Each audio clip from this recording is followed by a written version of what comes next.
Hi, I'm Philip Chase, and welcome back to my YouTube channel devoted to the best fantasy novels. Today I have with me a special guest, and she's going to be helping me with our review of N.K. Jemisin's The Broken Earth Trilogy. Very excited for this. Hi, I'm Rohana. I am a teacher, a fantasy fan, and his daughter. Okay, so the Broken Earth Trilogy.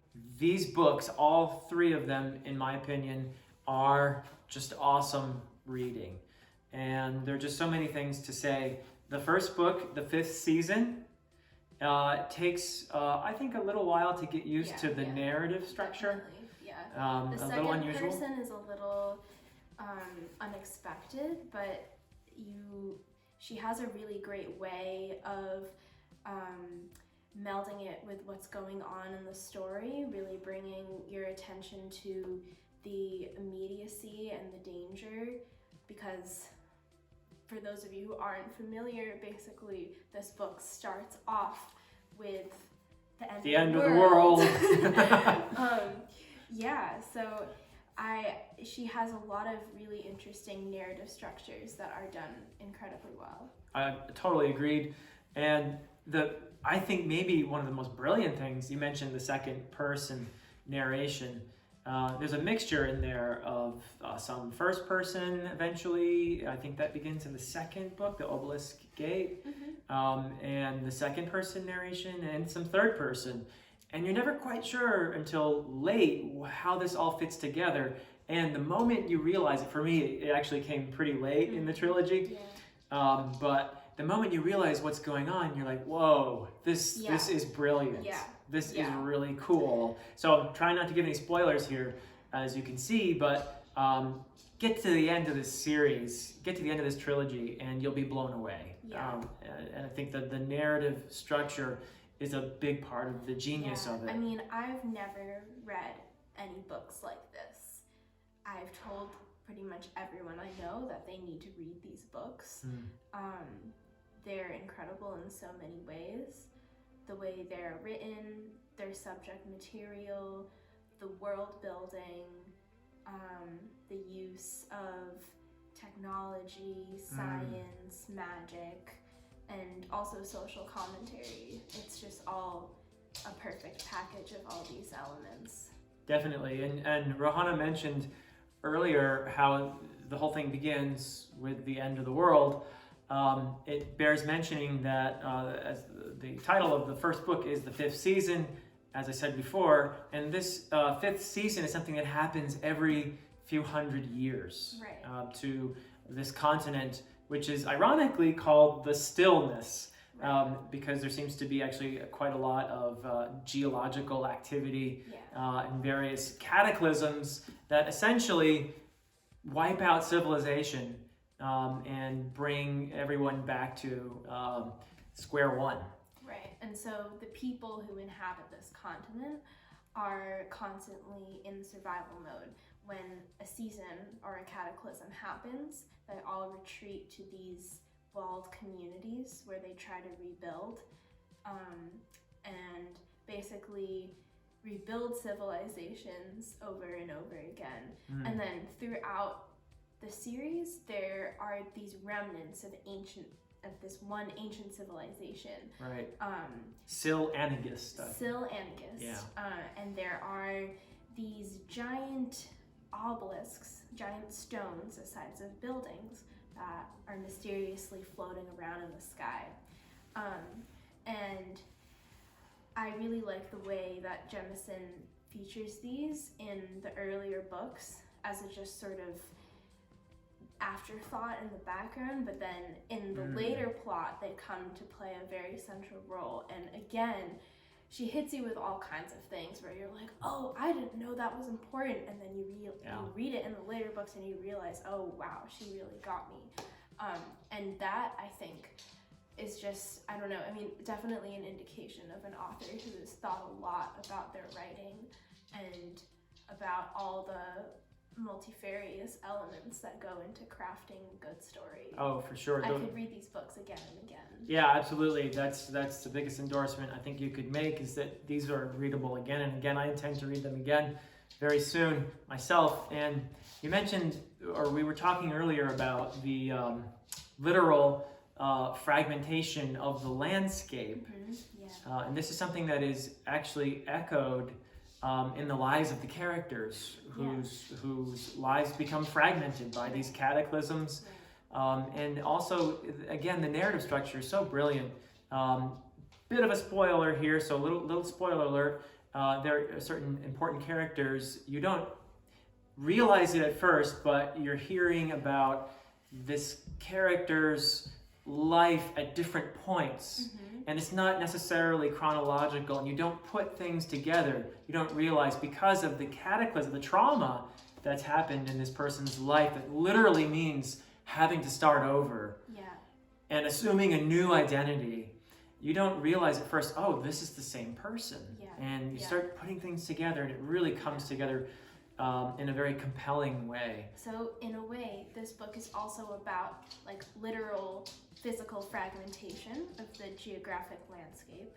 And then about trauma and fragmentation in the life, about a oppressed group who lives very fragmented lives because of the systematic persecution against them. And then also the passage of time in the stories is fragmented itself. Yeah, brilliant stuff. And the speaking of the, we need to talk, I think, about the magical system a bit. Yeah, the magical system it's incredible. It's like a whole, she like made an entire science out of it. It's definitely one of my favorite parts of the books. It's certainly one of the most elaborately drawn magical systems, and convincing. You know, there are times you're in the middle, you're immersed in the narrative, and you're assuming, of course you can manipulate rock and the earth by drawing heat from any source that has heat, essentially, including people. So these people who can do this are called orogenes, or derisively referred to as roga, which is sort of actually a kind of a nasty word. And they're exploited by the larger civilization, and exploitation of certain populations by others, by dominant populations, is a really big part of this narrative. And it goes way back to the earlier civilizations, and you find that there is a bit of a mystery about how did the stillness come to be a place where there are these cataclysms every few hundred years. And there's an explanation that goes back thousands of years to this great civilization that once was, and which has left a few remnants in the present. And what we learn is that the suffering of the present has very much to do with the exploitation and oppression of the past. I love the way that, and she does this in more than this series too. This is probably a pretty present theme throughout all of her work. I love how she in the plot of this orchestrates a cataclysm. A cataclysm is what is necessary to create a reordering of society that is just. So she's not all about reforming it, because you can't reform what is rotten. She's saying we gotta tear it down, or literally in this book it gets burned down and in a giant rift across the continent. But we got to dismantle it and then rebuild something. Yeah, true. And it bears mentioning that the catastrophe that begins the trilogy is brought about by a powerful orogene, very powerful orogene named Alabaster, who's basically had enough. You know, it is an act of rebellion, but it is also a recognition of the need to tear down the old oppressive structures in order to build something new and better. So I think what we've been describing is essentially some pretty brilliant social commentary that is, I think it's fair to say, a very important part of what N.K. Jemisin is doing in here. So perhaps that's something we can talk about. It's clear that Jemisin's experiences as a Black woman inform the social commentary that's predominant in her novels. The Origines are an oppressed people who, in this society, are actually responsible for keeping everything from collapse. Basically, everything was built on their backs. The Origines prevent civilizations and populations from falling into near doom by constantly stopping earthquakes. And yet the rest of the populace despises them, right? You definitely see that Jemisin is drawing from a collective memory. She's drawing from intergenerational trauma. She's drawing from an oppression that can't really be worded by anyone who is not intimately familiar with that experience. And I think it's just so important that we have more voices like this in fantasy. Agreed. It's interesting too how the characters, both the oppressors and the oppressed, are complex. For example, there's the character Shafa, who is one of the guardians. This is a class of people who are tasked with controlling the Origines, and they have a pretty sadistic way of educating them in what's called the fulcrum, where they control these people with these powers. And basically, like, control them by inspiring a sort of self-hatred. Yes, that's right. That's a good insight. And so Shafa is one of these, and he's a particularly powerful one, and they have their own supernatural abilities.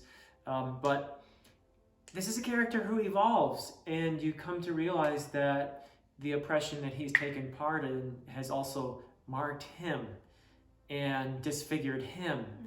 And it's a character you eventually really get to see more facets to. So I think it's brilliant also because even the characters that you're inclined to be most sympathetic toward are complex. These are people who have anger, and these are people who sometimes lash out and do things that are destructive. So it's another reason why it's such a beautiful narrative is that Jemisin does, I think, a brilliant job of capturing the complexity of a person. And it shows, she realistically shows like how processing traumatic things can sometimes lead you to do things that you regret. She just has very realistic portrayals. These books are a real breath of fresh air for the fantasy genre. They absolutely deserve the Hugo Award, unprecedented 3 times in a row winner of the Hugo Award. I don't know what bigger endorsement you could have, and certainly well earned. So anything else you want to say? And I fully advise not only read these books, but also read The 100,000 Kingdoms. And N.K. Jemisin has recently put out another collection of short stories called How Long Till Black Future Month. And it's really good. Awesome. Well, I want to thank you for helping me discuss N.K. Jemisin's The Broken Earth Trilogy. Anytime. Don't forget to like, comment, and subscribe, and follow Philip Chase 90 on Twitter. Thank you. Till next time. Till next time.